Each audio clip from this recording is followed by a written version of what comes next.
Salam alaikum les amis, j'espère que vous allez bien partout où vous êtes, partout où vous nous suivez. Ce soir encore, j'espère que je vais pouvoir compter sur vous, nombreuses et nombreux. Comme d'habitude, dites-moi si vous me recevez bien, si vous recevez bien le signal, si vous m'entendez bien, si l'image est bonne, afin que nous puissions commencer, afin que je puisse inviter les personnes qui vont avec moi animer cette émission de Ça a dit quoi. Ce soir, on va parler d'entrepreneuriat. J'aurai le plaisir d'avoir trois invités avec moi ce soir pour échanger. Et comme d'habitude, n'oubliez pas, cette émission, c'est aussi la vôtre. C'est vous qui posez aussi les questions pour que nous puissions ensemble avoir le plus d'éclaircissement possible. Pendant que vous vous connectez, comme d'habitude, je voudrais envoyer mes salutations à tout le corps hospitalier, les médecins, les infirmiers, les aides-soignants, mais aussi toutes les personnes qui travaillent, qui sont obligées d'aller travailler en ce moment de confinement partout un peu dans le monde et qui sont là pour essayer de sauver des vies, pour améliorer nos conditions de vie. Merci à eux, merci à vous toutes et à vous tous d'être au front pour essayer de combattre ce Covid. Une pensée aussi à mon frère, à mon ami Tchek MC, à son épouse, qui, je l'ai appris dans l'après-midi, a été hospitalisé en réanimation. Nos pensées s'adressent à eux et nous prions très fort pour que Dieu leur accorde à son épouse ainsi qu'à toutes celles et tous ceux qui sont malades un prompt en rétablissement. Voilà les amis, vous êtes déjà une petite vingtaine à déjà être connectés. Merci encore d'être toujours fidèles au poste. Faites-moi signe. Maoulida Mohamed me dit « All is good ». Bon, je ne comprends pas l'anglais, non. Tout est bon. Fatima Djamani est là. Salam. Paul Charles est là.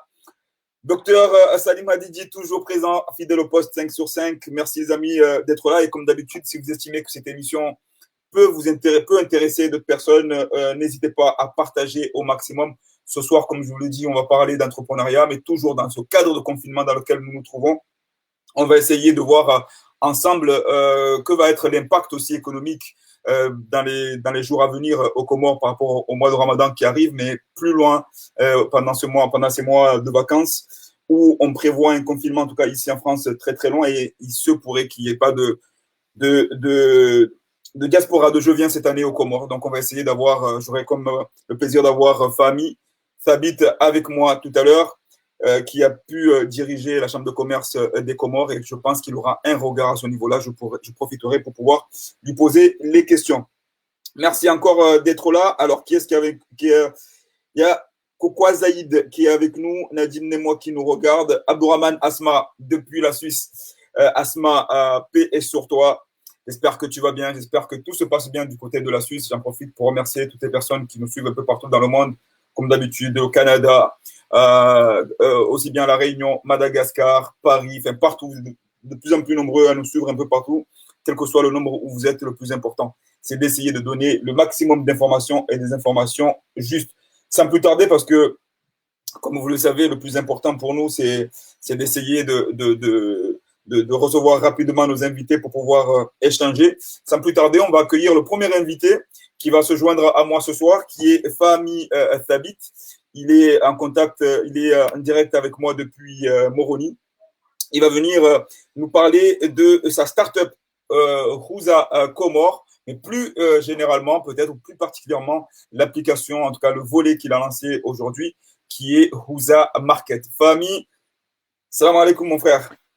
Alaikum salam mon frère, comment ça va? Très bien, merci. Merci d'avoir répondu à l'invitation et d'être avec moi ce soir pour échanger quelque peu sur cette thématique de l'entrepreneuriat et Merci à toi. sur notamment le lancement de Huza Market aujourd'hui. Donc, tu vas nous dire ce que c'est que Huza Market. Mais avant de nous dire ce que c'est que Huza Market, peut-être te présenter un peu pour les personnes qui ne te connaîtraient pas, Fahmi.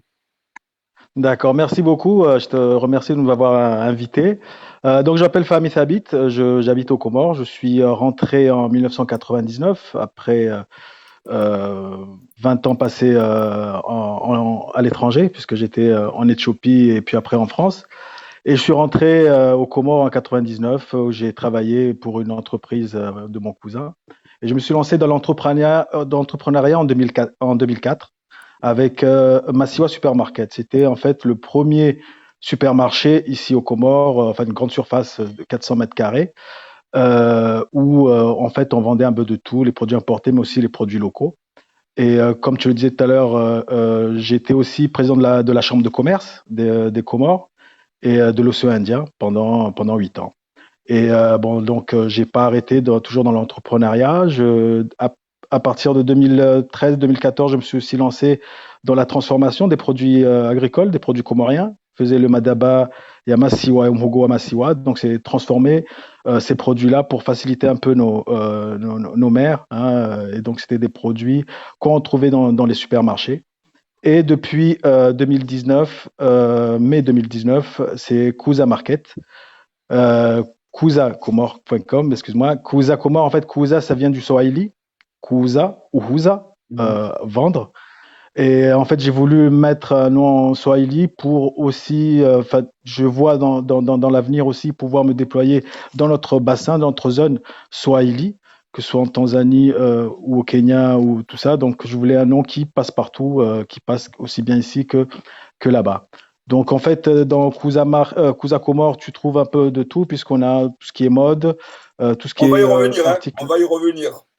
Patience, D'accord, on va y revenir. On d'accord. voulait juste voir Juste, voilà. une petite présentation de ta part. D'accord, Et quand on d'accord. voit le défilé du CV, je me suis en train de me demander, mais il a quel âge, le femme? J'ai l'impression qu'il devrait avoir. Mais bon, machallah, alhamdulillah, vu ton jeune âge, on ne dira pas l'âge ce soir, hein, parce que vu ton jeune âge et vu le CV, on voit déjà une personne qui est déjà assez impliquée et c'est une belle chose. Alors, on a parlé justement de ton implication dans l'entrepreneuriat. Aujourd'hui, quand on parle ici en France de start-up, notamment de vente en ligne, on a l'impression qu'on est has-been parce que c'est quelque chose qu'on connaît déjà depuis quelques années. Les startups aujourd'hui ont une autre dimension, mais les sites de vente en ligne, c'est quelque chose que nous connaissons déjà depuis une dizaine d'années, voire une vingtaine d'années. Pourtant, aux Comores, aujourd'hui, mettre un site de vente en ligne, c'est presque, on va dire, le début, c'est presque révolutionnaire. Est-ce que tu partages cela? Oui, oui, tout à fait, parce qu'en fait, il y a deux dates principales. Il y a 2002-2003, l'arrivée du portable. Ça a quand même bouleversé un peu ici la donne. Et ensuite, l'arrivée de la 4G, l'arrivée de Telma. Je pense que c'est là où il y a eu le déclic, puisque avant la connexion était lente. Donc, on ne pouvait pas vraiment se lancer dans tout ce qui est vente en ligne. Et à partir de 2016-2017, quand Telma est arrivé, avec la 4G, ça a complètement changé la donne. Et donc, ça nous a ouvert des portes. Et bon, la première des portes qui s'ouvre quand on libéralise tout ce qui est télécommunication, c'est la vente en ligne. Ouais, mais quand on dit Mais vente en aujourd'hui, ligne, quand on dit vente en ligne, famille, c'est vente en ligne, on dit forcément carte bleue. Alors qu'on sait que le réseau de carte bleue aux Comores, il est quasi inexistant. On va dire, c'est un microcosme qui peut, on va dire aujourd'hui, dire que on a une carte bleue. Est-ce que justement, Kuza s'adresse peut-être à la diaspora ou alors aussi aux Comoriens qui sont sur place? Explique-nous un peu comment ça peut. ouais, Kuza Comore, c'est d'abord une start-up comorienne. On s'intéresse d'abord au marché local, au marché des Comores, que ce soit à Ngazidja, Moélie, Anjouan et Mayotte. Ce qui est important, c'est que on peut pas aujourd'hui, comment dirais-je, prendre un modèle d'Europe et venir l'appliquer ici. Donc, comme tu disais, les cartes bleues, toutes ces cartes bancaires ne sont pas encore bien développées. Il y a à peu près peut-être 10% de personnes qui ont ça. Donc, on a essayé de trouver aussi nos moyens à nous pour pouvoir développer ça. Donc, en fait, le plus facile, parce que le paiement en ligne, là, on l'a lancé il n'y a pas longtemps, mais sinon, c'est en espèces. Les gens commandent, ils sont livrés et ils payent à la livraison en espèces. Voilà. Alors, On travaille aussi avec Telma pour le paiement en mobile money avec Mvula. Donc ça aussi, ça a permis aussi de développer ce côté-là pour essayer de voir les réalités qu'il y a ici, hein. On peut pas aller plus vite que la musique. merci, merci. Donc, famille, pendant que tu nous présentais, pendant que tu parlais de Kuza Comore, on voit le site là en ligne. On va le mettre en grand et tu vas peut-être un peu nous le commenter. Donc, voilà, on arrive Ouais. sur Oui, Kuza Comore. donc Présente-nous un peu le comme tu site. vois, bon, Kuza Comore ou Huza, donc on a essayé c'est une marketplace en fait, hein, c'est une marketplace.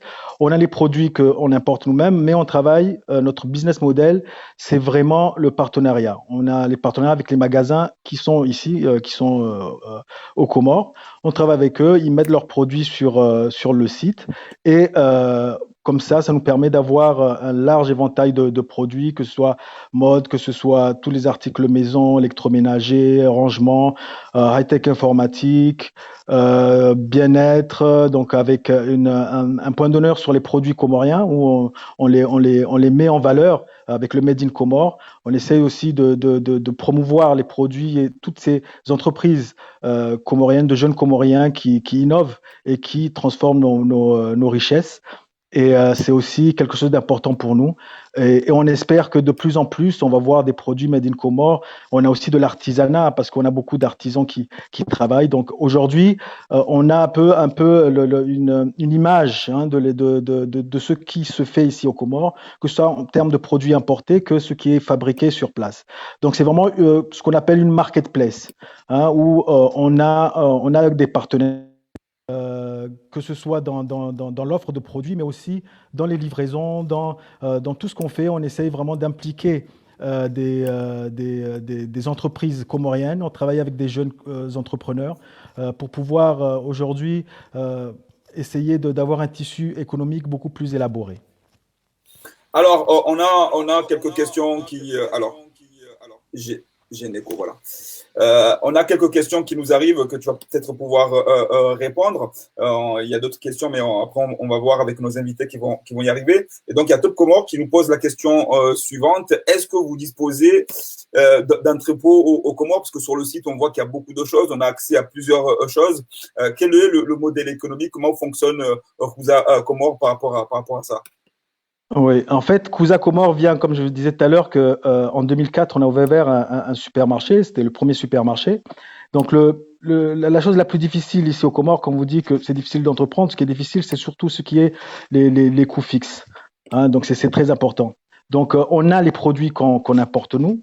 On a un entrepôt, mais on travaille beaucoup avec des entreprises locales, avec leurs produits. Donc, ce qui leur permet d'avoir une visibilité de leurs produits et puis atteindre des gens qui ne peuvent pas atteindre dans en physique, en magasin physique. Parce qu'aujourd'hui, on livre à Moélie en juin.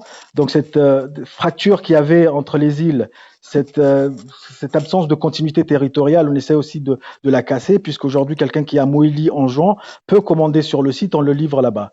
Donc aujourd'hui, on a notre stock à nous, mais on travaille beaucoup avec les entreprises ici, que ce soit dans l'électroménager, que ce soit là, on a Kouza Market, tous les produits de supermarché.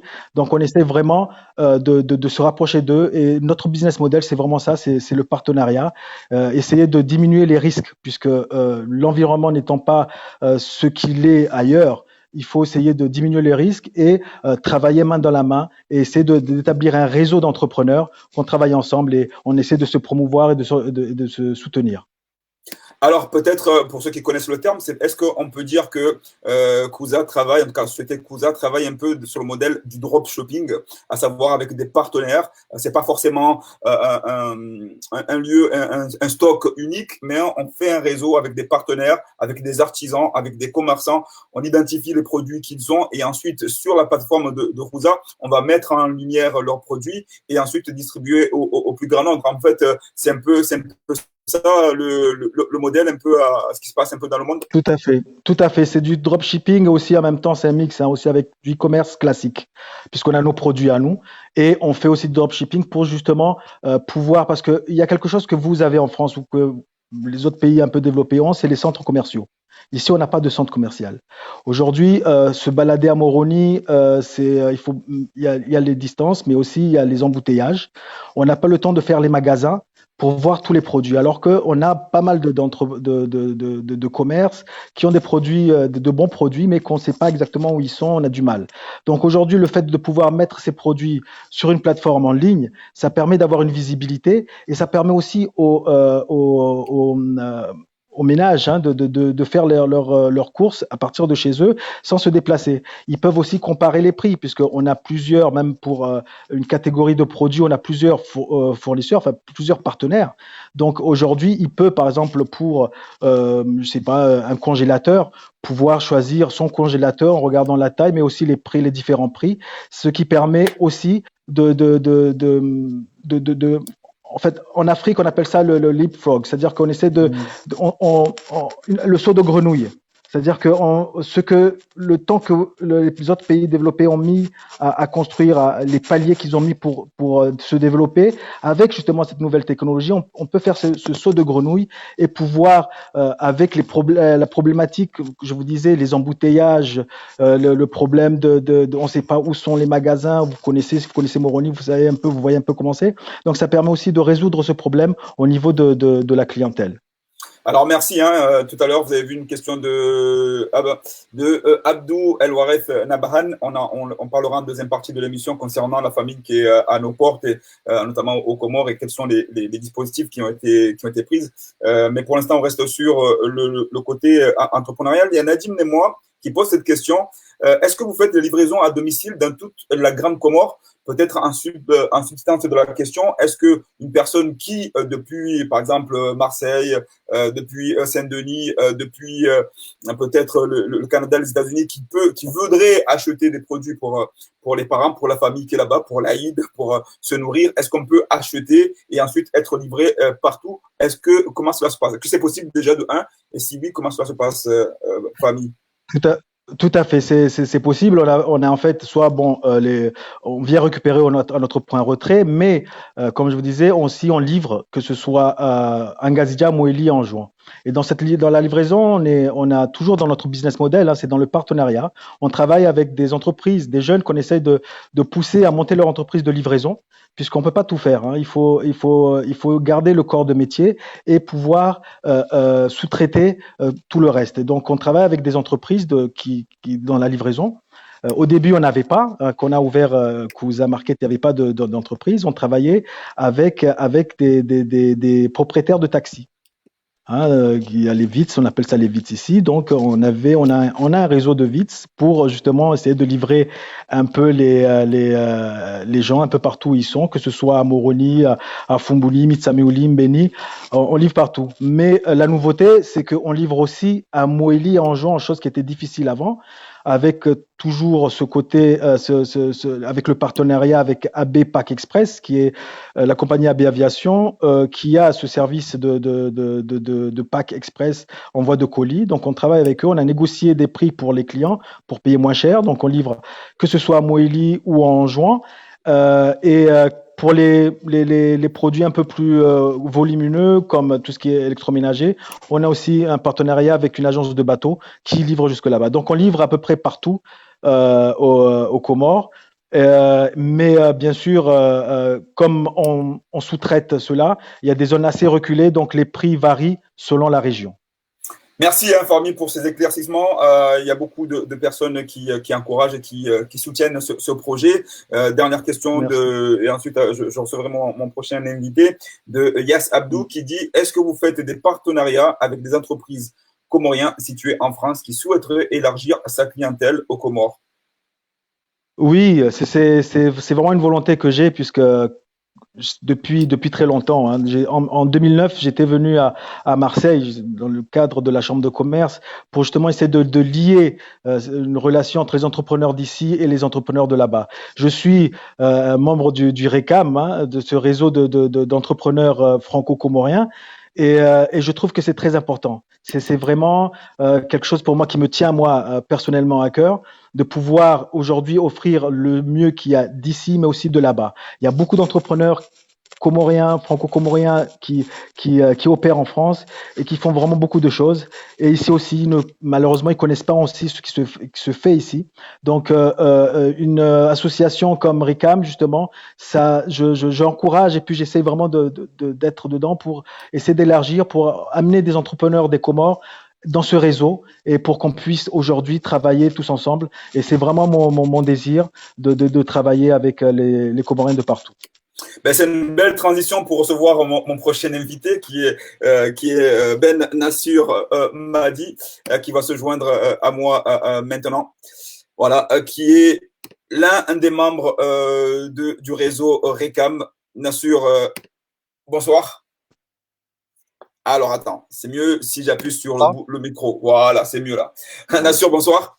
Salut, comment ça va? Ça va très bien, merci. Merci d'avoir accepté l'invitation ce soir de venir échanger ensemble autour de l'entrepreneuriat. Alors, tu as écouté Fahmi Thabit, pareil avec Fahmi, avant de développer ce que c'est que le RECAM, qu'est-ce que c'est que le RECAM, et tu vas nous parler aussi de l'application que tu as développée qui s'appelle Como Business.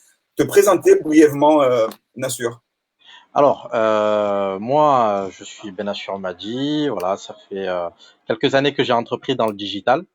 Aujourd'hui, je suis conseiller freelance en digitalisation, donc en solution digitale pour tout type de structure, que ce soit des administrations, des entreprises, des associations et même des petites PME, des TPE qui veulent se lancer et qui souhaitent tout simplement adopter une solution digitale pour pouvoir se développer dans la plus grande sérénité possible. Voilà. Merci Nassur. Donc, comme on l'a dit, tu fais partie de ce réseau RECAM, qui est un réseau d'entrepreneurs comoriens, qui est ensemble le comorien de l'ensemble de l'archipel. Parle-nous un peu de ce réseau, le réseau RECAM. Le réseau RECAM, c'est un réseau d'entrepreneurs comoriens originaires des 4 îles, des Comores, et présents partout dans le monde, que ce soit au Sénégal, en France, bien sûr aux Comores, et autres. Et dans la bienveillance et dans la sérénité, nous essayons de mettre en place des actions pour encourager déjà l'entrepreneuriat et également pour permettre à certains de se développer en favorisant les échanges entre entrepreneurs comoriens, comme l'a précisé justement Fahmi juste avant.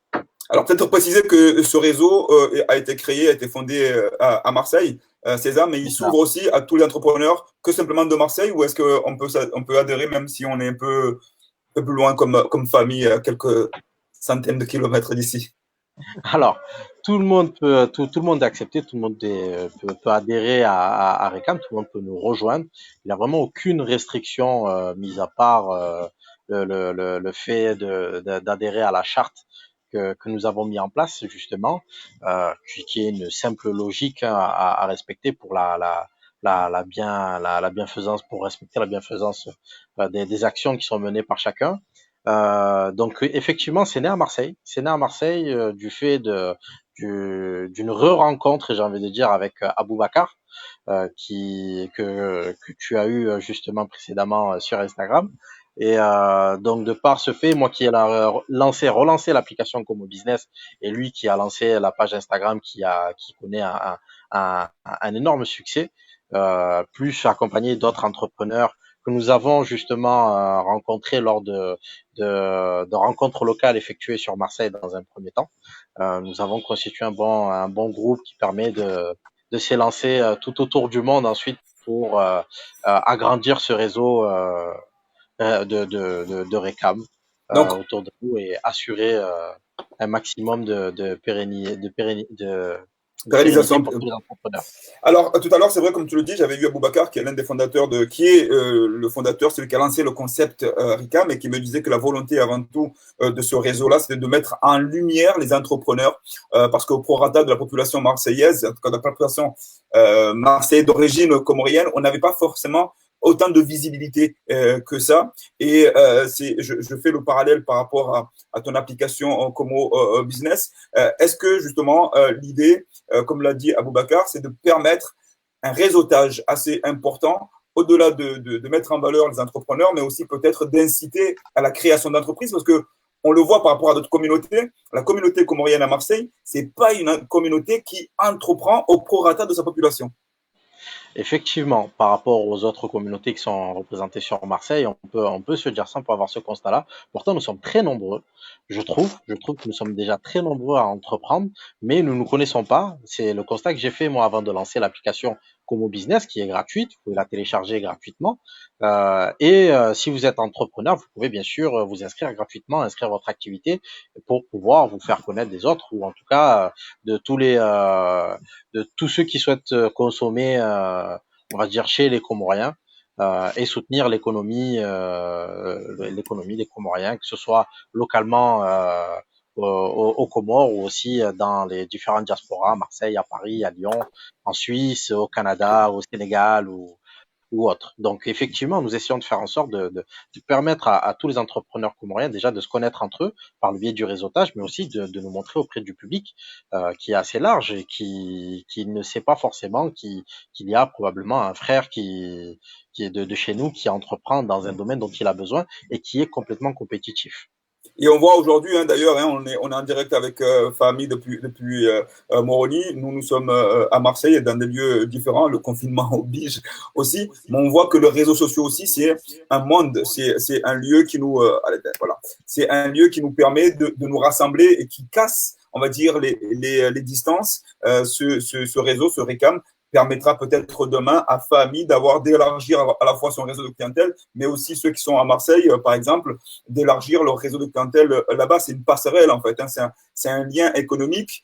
Jusqu'à maintenant, il y avait ce qu'on appelle la perfusion communautaire, c'est-à-dire que ce sont nos parents, nos mères, nos pères qui perfusaient, qui envoyaient de l'argent là-bas de manière à subvenir aux besoins de la famille. Mais peut-être que là, maintenant, et Fahmi pourra peut-être y répondre là-dessus, le fait d'avoir une perfusion entrepreneuriale, d'entrepreneur à entrepreneur, qui peut-être ne sont pas du même village, de même famille, et qu'on casse ces barrières, on va dire, traditionnelles qui faisaient que j'envoie mon oncle à mon grand-père, mais peut-être que là, on va subvenir aussi bien aux Comoriens qui sont là-bas, mais qui sont ici, mais d'une manière pérenne, parce qu'une entreprise n'a pas le même âge qu'un individu, et ça permettra peut-être de créer de solides fondations économiques pour l'avenir. Peut-être oui, Fahmi, réagir là-dessus, et ensuite peut-être Nasser.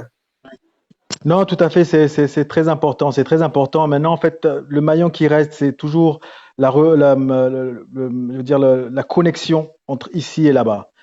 Puisque c'est vrai, on se connaît, mais maintenant, pour pouvoir concrètement faire affaire, il faut qu'il y ait une fluidité dans les transactions, mais aussi dans tout ce qui est produit entre là-bas et ici. Et donc, c'est ça qui est un peu qu'il faudra vraiment travailler tous ensemble pour essayer de développer. Parce qu'il y a beaucoup de produits ici qui pourraient vraiment trouver un marché là-bas en France dans tout ce qui est les produits ethniques. Et je pense qu'il y a pas mal d'entrepreneurs comoriens de là-bas qui sont aussi dans cette niche-là. Et c'est très important de venir à la base, donc ici, et voir ces artisans, voir ces gens-là, et voir comment on peut faire découvrir les Comores autrement là-bas en France. Donc c'est très important. Il y a encore des choses à faire, hein, même au niveau des gouvernements, pour faciliter encore et fluidifier les transactions et les relations.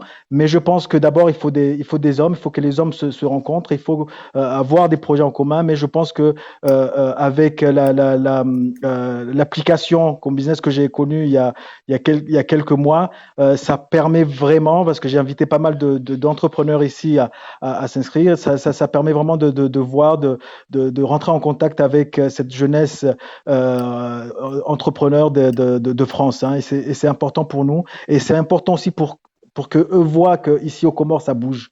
Ça bouge, il y a beaucoup d'entrepreneurs. Oui, oui. Ah, on a perdu le contact avec Fahmi. Nasser, tu peux peut-être continuer dans ce sens-là. Oui, bien sûr, parce que là, je suis complètement d'accord avec les propos justement qui ont été tenus par Famille sur le fait de la fluidité, sur le fait de la fluidité, c'est aussi la fluidité de la connaissance des informations justement. Si les informations justement sont transférées très rapidement concernant le fait qu'un entrepreneur peut répondre à un besoin particulier ou à un besoin régulier, justement que ce soit sur place, aux Comores ou ailleurs, ça va forcément faire en sorte que la nation, dans son ensemble, puisse évoluer, parce qu'économiquement, une nation, parce que une nation, on va dire, peut évoluer que économiquement avant d'évoluer sur le reste de manière sereine. Voilà. Donc là-dessus, je rejoins tout à fait les propos de famille. Alors, merci, merci encore une fois à Nassur de pouvoir nous répondre. Dernière question avant de recevoir ma prochaine invitée, qui sera Fatia Alisoudia, qui viendra nous éclairer notamment sur la situation ici en France, des auto-entrepreneurs en France pendant ce confinement. Une dernière question. Aujourd'hui, donc je l'ai mis, c'est en train de défiler. Pour ceux qui veulent aller visiter la page internet de Kuza Comore, vous avez la page internet. Et ceux qui veulent télécharger l'application Comore Business, vous le voyez s'afficher en ligne. Donne-nous un peu, voilà, quelles sont les fonctionnalités de l'application Comore Business aujourd'hui. Aujourd'hui, je télécharge l'application. Est-ce que déjà, elle est téléchargeable sur toutes les plateformes? Et une fois que j'ai téléchargé, qu'est-ce que moi, je reçois? Qu'est-ce que j'ai comme bienfait avec Comore Business, avec l'application Comore Business que tu as développée, Nassur? Alors là, il va y avoir une mise à jour qui sera justement disponible d'ici moins d'une semaine. Et je vais vous parler de ces mises à jour-là. Ensuite, je vais vous parler de tout ce que ça va englober.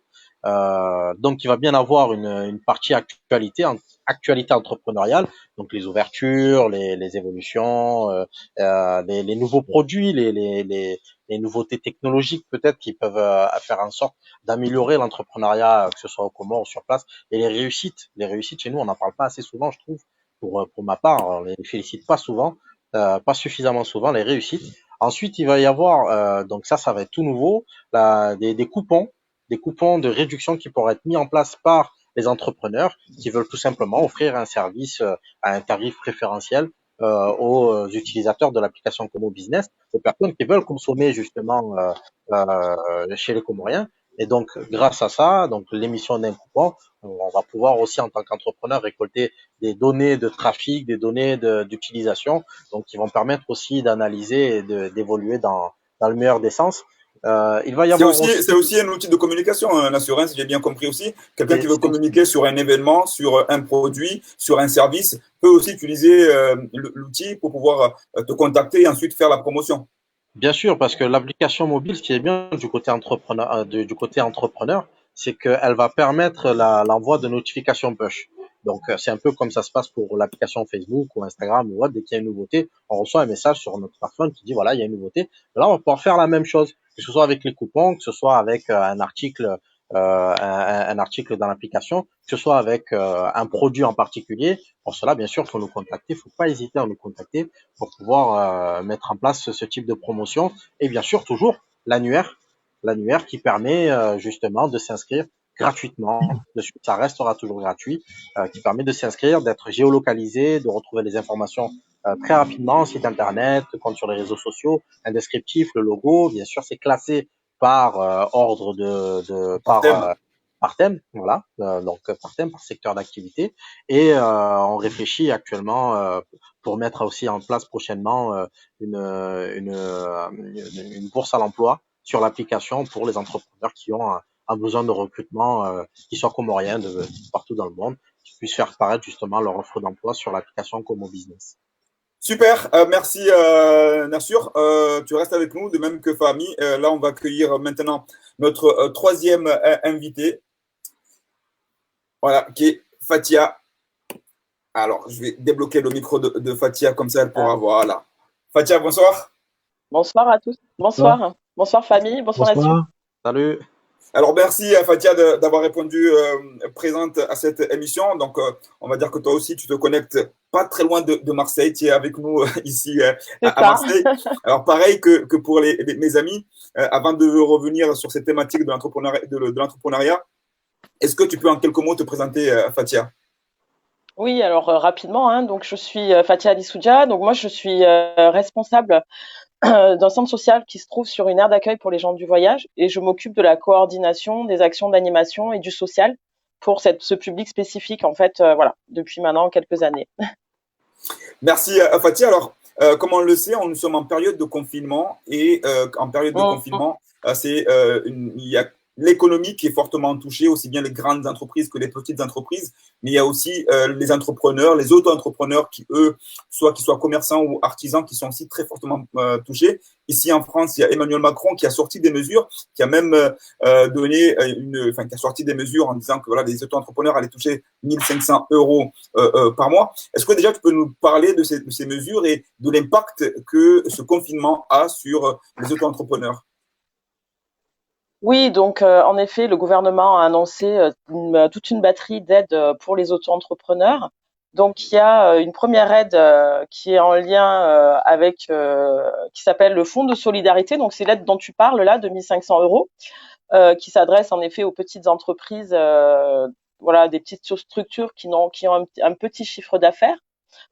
Donc cette aide, pour pouvoir bénéficier de cette aide, il faut aller sur le site des impôts.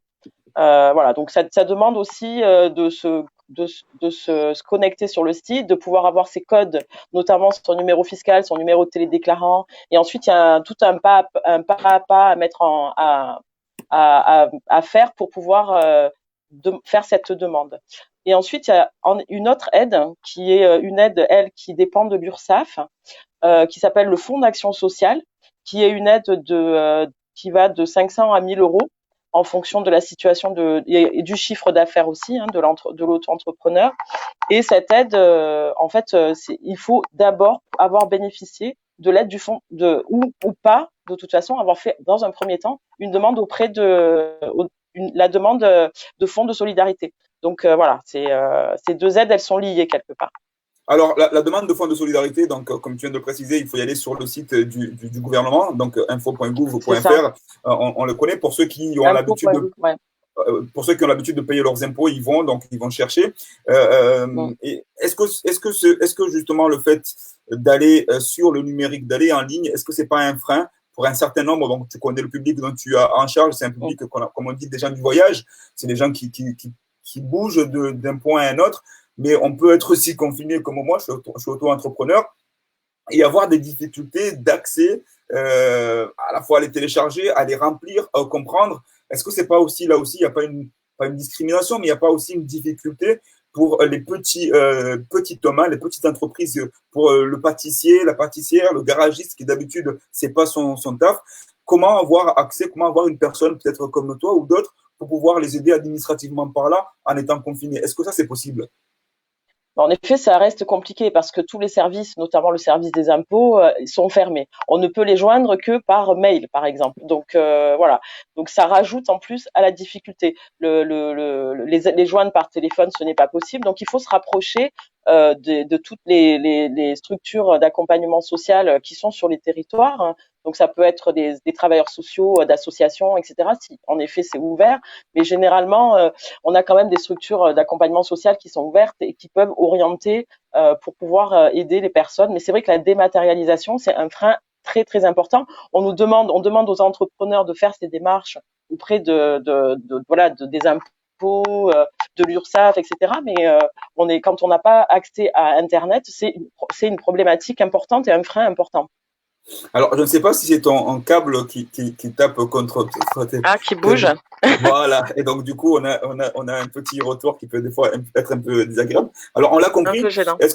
Voilà, un peu gênant. Alors, par rapport à… Bon, on va rester sur ces aides. Et là, je vais revenir tout à l'heure à la question qui avait été posée par un des amis qui nous suit. Par rapport à… Voilà, elle est là. C'était la question de Abou El Wareth. Et là, je m'adresse à Fahmi. Fahmi, tu viens d'entendre un peu les aides qui ont été mises en place. On sait qu'on va faire de comparaison entre ce qui se passe en France et aux Comores. Il n'y a aucune comparaison à faire. Mais par rapport à la situation mondiale, économique mondiale qui prévaut actuellement, est-ce que le gouvernement aux Comores a prévu quelque chose, aussi bien pour les entrepreneurs, pour nos maires qui font le marché, pour leur faciliter, pour les exportations? Est-ce qu'il y a des mesures qui ont été prises là-dessus pour que les personnes qui nous suivent puissent être informées là-dessus? Je sais qu'aujourd'hui, tu n'es plus à la chambre de commerce, mais tu es quand même une personne influente sur la place. Est-ce que tu as eu vent de certaines informations en ce sens? Le micro, Fahmi, le micro. Voilà, ça y est. C'est bon? C'est bon, là, c'est bon, c'est moi. Ouais, ok. Oui, tout à fait. Il y a eu quand même le gouvernement qui a annoncé des mesures d'accompagnement, puisque si on se rappelle bien, juste avant le problème la pandémie, on a eu une grève du secteur privé ici aux Comores, avec notamment l'OPACO, le patronat comorien et le syndicat national des commerçants, qui avaient fait une grève avec des revendications. Et donc, la pandémie est arrivée juste après. Donc, c'était toujours dans cette période où il y avait cette discussion, ce dialogue entre le secteur privé et le gouvernement par rapport à des revendications sur les taux de douane, sur des taxes et plein de choses. Et donc, en fait, le gouvernement a continué, en fait, juste après le confinement un peu partout, a mis ces dispositions en place. Et aujourd'hui, quand même, il y a des facilités qui ont été annoncées par le gouvernement qui doivent être mises en place. Mais bien sûr, on ne peut pas comparer à la France, mais je pense que surtout la visée du gouvernement, c'était les produits de première nécessité pour les avoir en stock, avoir du stock, et puis à un prix surtout, un prix où le Comorien moyen peut y accéder. Alors, la question exacte, de Abdou, de Naban, c'était donc une famille est à nos portes, une famine, pardon, est à nos portes partout. Comment s'organise le patronat? C'est la question qui s'adresse au patronat comorien pour faire face, sachant bien qu'on les a accordé 30% de taux en douane par l'État. Voilà. Est-ce qu'il y a une organisation par le patronat? Parce que je pense que derrière cette question, est-ce que cette facilité qu'on va donner au patronat, est-ce que réellement ça va se matérialiser pour le consommateur lambda? Oui, bah en fait, c'est vrai, il y a eu ces mesures-là qui ont été faites, mais on est un peu, enfin, les Comores, le gros problème qu'on a, c'est qu'on importe tout. Donc aujourd'hui, c'est pas nous seulement qui serons touchés, mais c'est les producteurs, c'est les pays qui produisent et qui nous envoient, qui sont aussi en confinement. Donc les ports ne sont pas, bon, même si maintenant ça commence à fonctionner, notamment en Chine et tout ça, mais c'est pas encore ça. Donc on aura toujours ces difficultés. Maintenant, l'autre problème, c'est en termes de fluctuation, c'est-à-dire que ces produits qui arrivent, il y a des gens, c'est pas vraiment des gens qui sont dans le formel, mais des gens qui achètent en gros et qui mettent ça, qui stockent ça et qui après jouent sur les prix. Ça, c'est difficile à contrôler puisque notre structure économique est assez informelle. Il y a beaucoup d'informels et c'est très difficile au gouvernement de contrôler. Ils peuvent pas aujourd'hui aller partout dire qu'ils vont faire un contrôle des prix. Beaucoup de gens en fait disent que c'est les commerçants qui augmentent les prix, mais en fait, c'est pas les commerçants formels, parce que les commerçants formels, on les connaît. On sait où ils sont, on sait que si ils augmentent le prix, tout de suite, il y a le service des prix qui va aller les voir. Mais c'est des gens, des spéculateurs qui achètent, et là, ça c'est la problématique. Et la plus grosse problématique, c'est enfin de changer de paradigme, c'est de pouvoir produire sur place. Parce que là, on voit, il suffit que certains pays soient confinés, et il y a des produits qui manquent, et on a pas mal de difficultés. Vous vous rendez compte qu'aujourd'hui, on fait venir des bananes, du manioc de Tanzanie. C'est quelque chose qui fait mal et on a tout pour pouvoir le faire. Mais on n'a pas, en fait, les opérateurs, les commerçants ici sont dans le commerce, mais ils n'investissent pas dans l'agriculture et dans la pêche parce qu'il n'y a pas de facilité, il n'y a pas de produits financiers pour accompagner.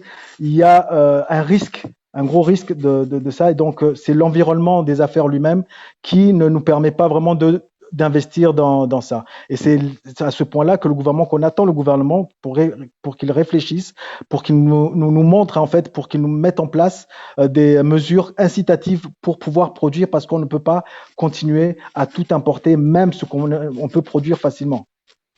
Merci. Je pense que c'est un sujet qui mériterait de faire toute une émission spécifique là-dessus parce que c'est vrai qu'on est une île, on est un archipel et on a peut-être de quoi subvenir aux moyens, se subvenir à la population, mais malheureusement, les efforts ne sont pas faits dans ce sens et c'est une très bonne question à se poser. Je reviens vers toi, Fatiha. Tu étais là depuis le début, donc tu as écouté mes premiers invités, aussi bien Assur que Fahmi intervenir sur ce réseau. On a vu le travail que fait Fahmi aux Comores avec Kouza. Avant de répondre à la question que je vais pouvoir te poser, je voudrais savoir, toi, quel est ton regard? J'ai vu que tu as écouté religieusement leurs propos, l'un comme l'autre. Je voulais avoir, toi, ton regard, animer un peu avec moi ou leur poser une question. Quel est ton regard par rapport à ce qu'ils nous ont présenté ce soir?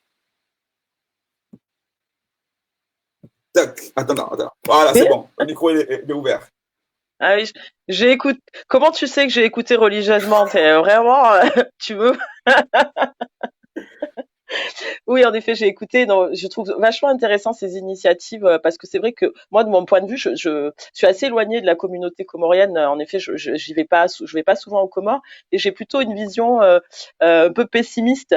Et voilà, je me dis, bah, j'ai envie d'y aller, mais est-ce que vraiment au niveau du commerce, de l'économique, de la santé, est-ce que ça vaut le coup de se lancer là-bas et d'investir? Et donc, quand j'entends famille, c'est vrai que je suis quand même assez impressionnée par cette énergie qui est déployée par le réseau entrepreneurial comorien et ça fait envie en fait et on se dit on peut aussi nous aller investir là-bas et se mobiliser.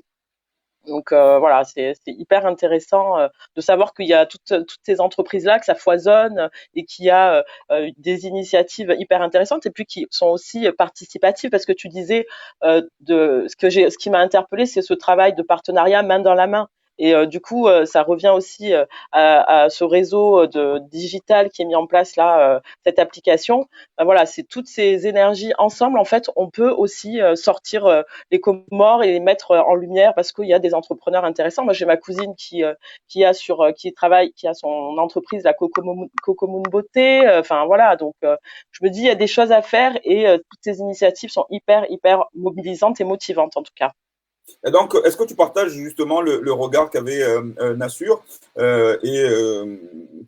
a peut-être donné la naissance du projet RECAM sur le fait qu'on n'est pas suffisamment visible sur ce côté économique et qui donne peut-être à des personnes comme toi qui sont un peu éloignées de la communauté, justement, cette envie de dire non, j'y vais investir ou peut-être j'y vais simplement découvrir parce qu'on n'a pas forcément des initiatives positives ou en tout cas qui donnent envie de pouvoir voir, regarder la communauté autrement, comme l'émission de ce soir, de poser un autre regard sur la communauté autre. Bien sûr, nous avons des valeurs spécifiques au niveau de la culture, au niveau de la tradition, au niveau de notre religion. On n'en disconvient pas. Mais ce parti de l'entrepreneuriat, est-ce que tu penses, ça peut être un levier pour poser un autre regard à notre jeunesse, à une autre jeunesse sur les Comores? Ah oui, complètement. Et puis surtout, je pense que moi, ce qui me manque, de mon point de vue, c'est la communication. Je sais qu'il y a des initiatives, notamment à Marseille, mais je trouve qu'il n'y a pas assez de communication. On ne parle pas assez de la communauté. Comme tu disais tout à l'heure, Nassur, on est nombreux à Marseille et ailleurs dans le monde. Et c'est vrai il n'y a pas on n'est pas informé de tout ce que font les jeunes Comoriens. Et moi, je milite. Je suis toujours très intéressée par ce que fait la communauté, notamment la jeunesse, parce que je me dis que c'est notre avenir. Donc, voilà, je pense il y a besoin de mettre en lumière d'actions comme tu fais là ce soir, Ben Amir, autour des réseaux sociaux, de communiquer en fait sur toutes ces actions. C'est ce qui manque de mon point de vue. Merci, Fatia. Alors, Nassur, tu as entendu Fahmi et le travail qu'il fait au Comores par rapport à ce travail. Tu as entendu Fatia par rapport à ces aides que le gouvernement français propose aux auto-entrepreneurs. Est-ce que dans le réseau RECAM, c'est une question qui se pose aujourd'hui? Est-ce que, par exemple, tu as au sein du réseau des entrepreneurs ou des auto-entrepreneurs qui aujourd'hui pourraient bénéficier de cette aide-là, qui ne savent peut-être pas comment faire, ou alors qui sont auto-entrepreneurs, mais qui ne rentrent pas peut-être dans le cadre pour pouvoir bénéficier et qui sont lésés d'une certaine manière? Alors, très certainement qu'il y a des personnes qui peuvent être justement impactées par ce qui se passe actuellement et qui ont besoin actuellement de ces aides-là. Il y a des personnes qui peuvent être justement on va dire éligibles pour ces aides et d'autres qui ne le sont pas forcément et peut-être d'autres qui ne le sont tout simplement pas encore au courant. Donc c'est pour ça que j'invite toutes les personnes qui ont une information qui peut amener justement à améliorer les conditions de travail et d'entrepreneuriat de notre communauté, à nous partager ces informations-là au sein du réseau RECAM, donc via la page Facebook, via le compte Instagram ou depuis l'application Como Business. Nous avons des adresses mail et même un compte YouTube. Donc, pour nous contacter, c'est quand même assez facile. Et nous allons pouvoir justement aussi transmettre directement à ces entrepreneurs ces informations-là, peut-être les mettre en connexion avec des personnes qui peuvent les aider dans ces démarches-là s'ils ont certaines difficultés. Et là, je trouve que c'est assez important justement. C'est aussi la base du réseau de pouvoir s'entraider et de se transmettre ce type d'informations. Donc oui, nous sommes impactés à ce niveau-là comme tout le monde. Donc, il y a des informations que nous pouvons détenir et qui serait judicieux de transmettre via toutes les plateformes possibles, surtout pour les entrepreneurs comoriens que nous sommes. Alors Fatia, on a vu dans certaines émissions de télé qui parlaient de ce projet que certaines conditions, on va dire, décourageaient les auto-entrepreneurs en fait. Certains, par exemple, ont commencé il y a à peine 5 mois.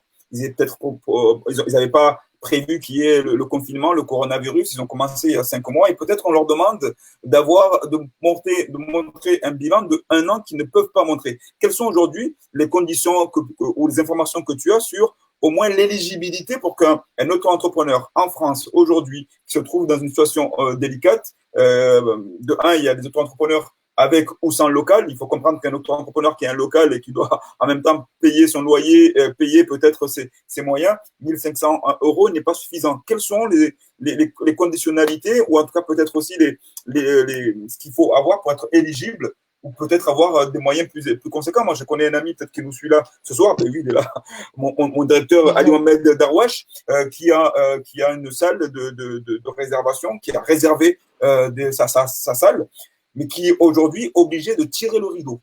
Donc, il doit payer son loyer au niveau de son hangar. Il doit payer ses salariés. Et lui, il est auto-entrepreneur. Comment le gouvernement répond à ces questions à peu près spécifiques comme celui-là? Oui, donc comme tu disais, en effet, les 1 500 euros, ça ne suffit pas, et je pense que le gouvernement en est conscient. Et en tout cas, les autres entrepreneurs se prennent ça de plein fouet, 1 500 euros. Et en plus, c'est un plafond, hein, donc ça veut dire que c'est fort possible que ça n'atteigne pas ces 1 500 euros en fonction du chiffre d'affaires. Donc, il faut que les conditions à remplir, c'est que l'activité ait débuté avant le 1er février 2020. Qui ne soit pas en liquidation judiciaire non plus, qu'il n'y ait pas eu une procédure de liquidation judiciaire. Il faut qu'au niveau des effectifs salariés pour cette aide de 1 500 euros, il y ait un effectif inférieur ou égal à 10 salariés. Et que le chiffre d'affaires sur le dernier exercice de l'année dernière, en fait, de 2019, puisqu'on prend en compte le chiffre d'affaires de 2019, le chiffre d'affaires du mois de mars et du mois d'avril 2019, que ce chiffre d'affaires soit inférieur à 1 million d'euros. Donc en fait, il y a tous ces chiffres-là qui, je pense, pour les auto-entrepreneurs qui sont dans cette situation-là de confinement, de problématiques, qui pensent au jour le jour. En fait, tous ces chiffres-là, toutes ces informations-là, elles sont un peu trop difficiles à avaler en fait. Hein. Se dire ouais, il faut que cette condition. Finalement, ils abandonnent en fait, et c'est ça qui est dommage. C'est de dire non, n'abandonnez pas. Vous avez tous les sites internet du gouvernement qui sont très accessibles avec des fiches très très très faciles et très simples, explicatives, qui vous permettent d'aller sur les sites et de réclamer aussi ce droit. Hein, finalement, c'est un droit, un dû, puisque vous êtes en difficulté. Et donc 1 500, c'est donc un plafond. C'est un plafond. Et est-ce qu'au niveau des statuts, parce qu'Ali Mohamed Darwash, comme je disais, il est là avec nous et il nous suit, il dit moi j'ai le statut SASU. Est-ce que c'est, quel que soit le statut, d'être SASU, c'est un statut, on va dire, d'associé unique. Est-ce que le fait, est-ce que tous les statuts sont pris en compte? Est-ce que c'est simplement en termes de montant, ou il y a des statuts particuliers qui peut-être ne sont pas pris en compte dans ce plafond? Non, alors, les commerçants, les artisans, les professions libérales et les autres agents économiques, quel que soit leur statut, société, entrepreneur individuel, association, et quel que soit aussi leur régime fiscal et social. D'accord. Donc, il est, voilà. Alors, il y a Sarah Ilouane qui nous suit, qui nous dit que d'autres aides sont aussi proposées par la CCI, la Chambre de commerce, la Chambre de commerce et d'industrie, et cumulables. Donc, renseignez-vous. Peut-être qu'on aura des renseignements là-dessus. Il y a la région aussi, hein. La région sud aussi qui propose une aide. Donc, ça aussi, allez sur le site internet de la région où vous avez aussi un dispositif qui est mis en place pour pouvoir bénéficier d'une aide. Tu vois, Nassur, si on a une plateforme où on peut lister tous les liens, où on peut avoir les aides, être soutenu, ça peut permettre justement peut-être aux auto-entrepreneurs d'aller, pas simplement avoir l'aide de l'État, mais avoir l'aide de l'État, de la Chambre de commerce, de la région, de la ville. Et tout cela, ça demande du temps, ça demande une certaine connaissance. Ça permet peut-être aussi Bien sûr. Et là, moi, j'ai une proposition à faire en direct. C'est s'il est possible, bien sûr, d'avoir une liste de toutes ces aides possibles et de pouvoir les mettre en article sur l'application Como Business et de diffuser et de permettre à tout le monde de retrouver toutes ces informations sur l'application Como Business pour tous ceux qui peuvent être concernés ou ceux qui connaissent des personnes qui peuvent être concernées, justement, qu'ils aient toutes ces informations-là et éventuellement une possibilité de commenter avec des réponses. Ça, c'est encore autre chose, mais effectivement, c'est une information qui peut être capitale pour pas mal d'entrepreneurs qui peuvent être en difficulté pendant cette période de confinement.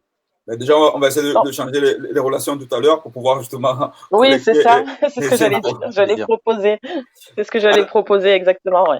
Alors, notre temps est bientôt terminé. Il nous reste encore quelques minutes, 5 minutes ensemble, les amis. Donc, je vais prendre quelques questions des personnes qui nous suivent. C'est Rijali, le grand Rijali, salam mon frère, qui pose la question infamie. Est-ce qu'on peut… alors, qu'est-ce que c'est… Non, c'était pas cette question-là. Il y a Rijali qui m'avait posé une autre question et j'ai pas pris la bonne question. Et il est là. Voilà. Demande à famille, et quels sont les leviers qui pousseraient les jeunes de la diaspora comorienne à venir investir aux Comores? Est-ce que tu peux, selon toi, après ça peut, Nassur peut y répondre, Fatia aussi peut-être, mais quels sont selon toi les leviers qui pousseraient les jeunes de la diaspora comorienne à investir aux Comores? Moi j'ai ma petite idée, mais ouais. je m'abstiendrai ce soir de la donner. Oui, en fait, déjà quand j'entends les aides, ça me fait rêver. Parce que les centaines de millions d'euros qui sont mis dans l'économie en France, si on pouvait avoir même le 5e ici, ce serait déjà pas mal. Parce que c'est difficile, on n'a pas ces aides-là ici. Mais quand tu parlais de levier, en fait, c'est d'abord en fait l'environnement des affaires. Le gros problème qu'on a ici aux Comores, c'est vraiment dans l'environnement des affaires. C'est le doing business. Il est difficile. Aujourd'hui, moi, je dis beaucoup aux gens que si tu arrives à travailler ici, tu peux travailler partout parce que la moindre petite tâche avec tout ce qui est logistique, c'est très compliqué.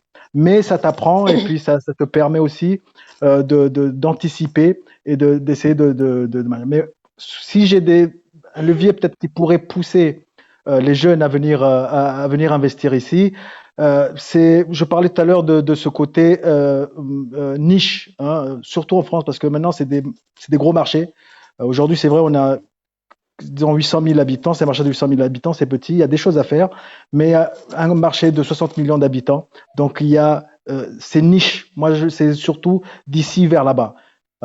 C'est pas le sens opposé parce que ça a toujours été comme ça, de là-bas vers ici. Mais maintenant, il faut voir, il faut mettre en valeur nos produits. On a comme on disait, on a un foisonnement d'entrepreneurs, des gens qui transforment. On a des choses à montrer au monde. Il faut créer un label Made in Comores à développer à l'international, c'est ça, famille? Tout à fait. Made in Comores. Et puis, c'est pas seulement dans les produits, mais dans la culture, dans tout ça. Il faut. Moi, je disais qu'on est peut-être 1 million, mais il faut raisonner 10 millions, 15 millions. Il faut qu'on ressente notre impact.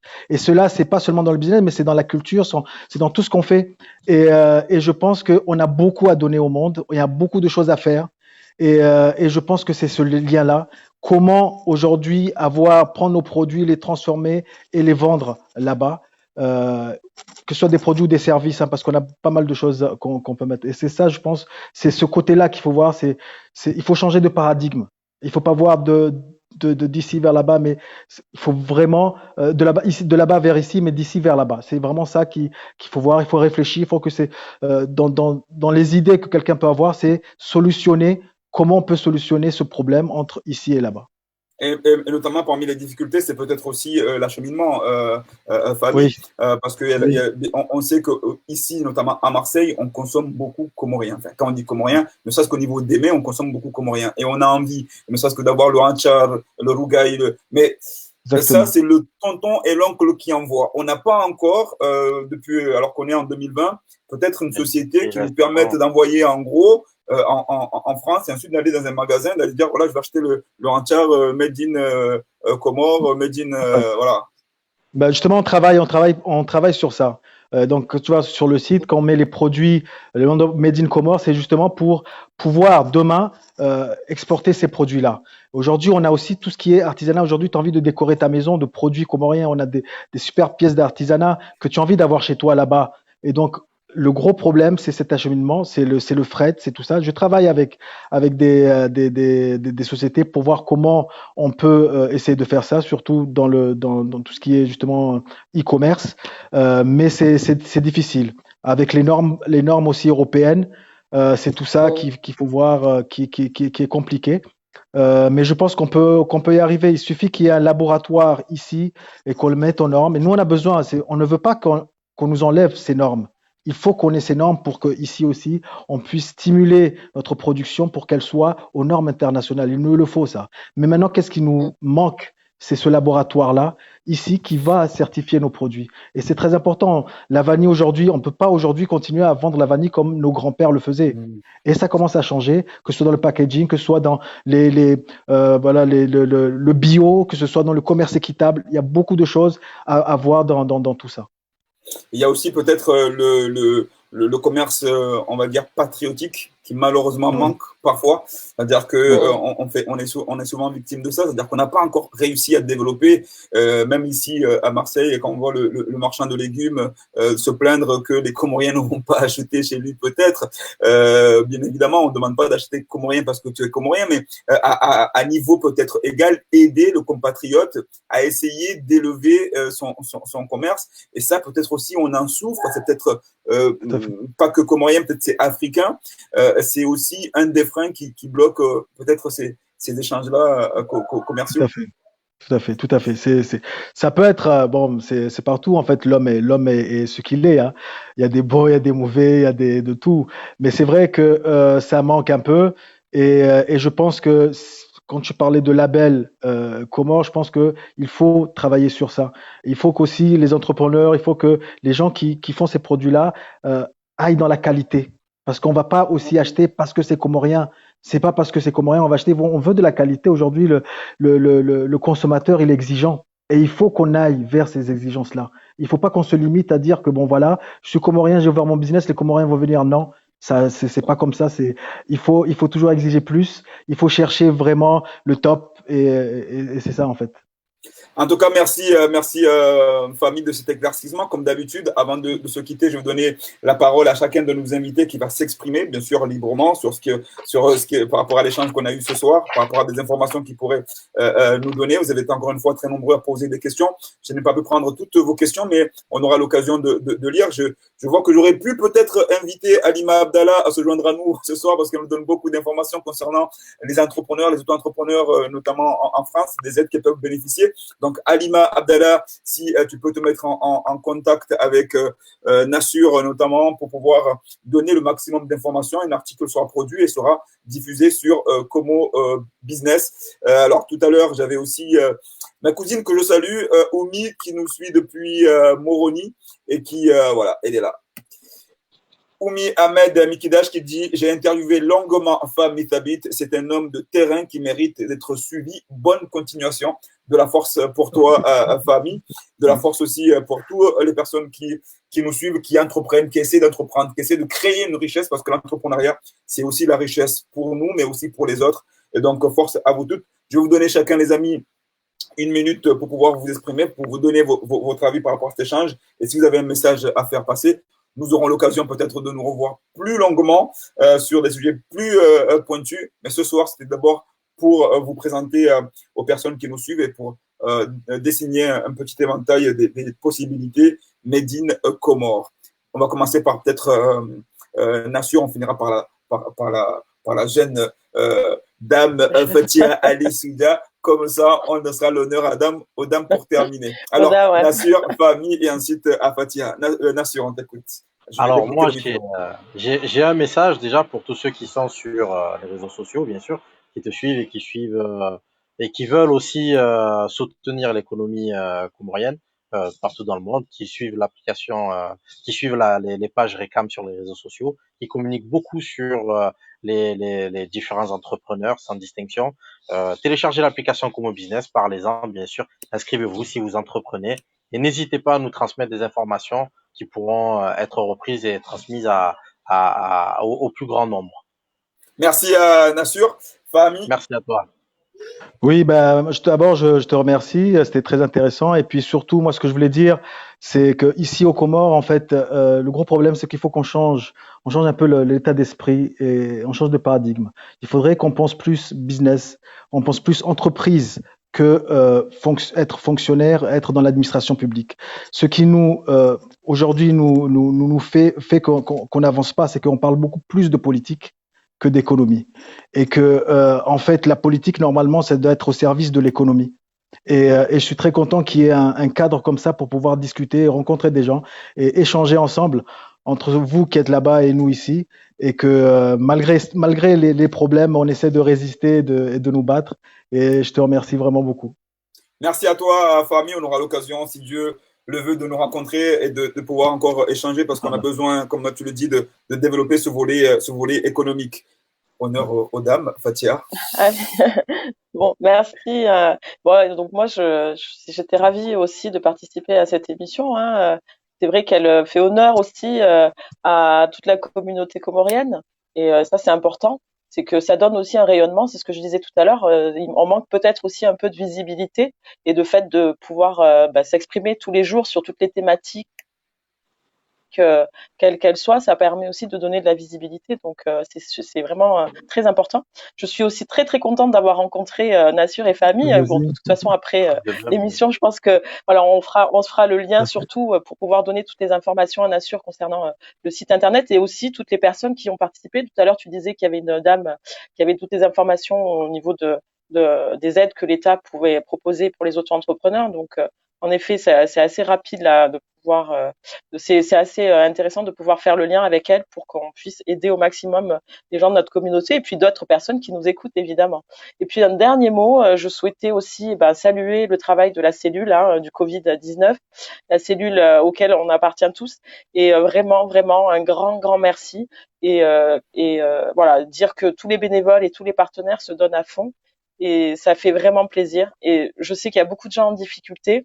Donc on va continuer, on est fort et on va résister de toute façon. Voilà. Donc je vous embrasse à tous et puis courage. Hein.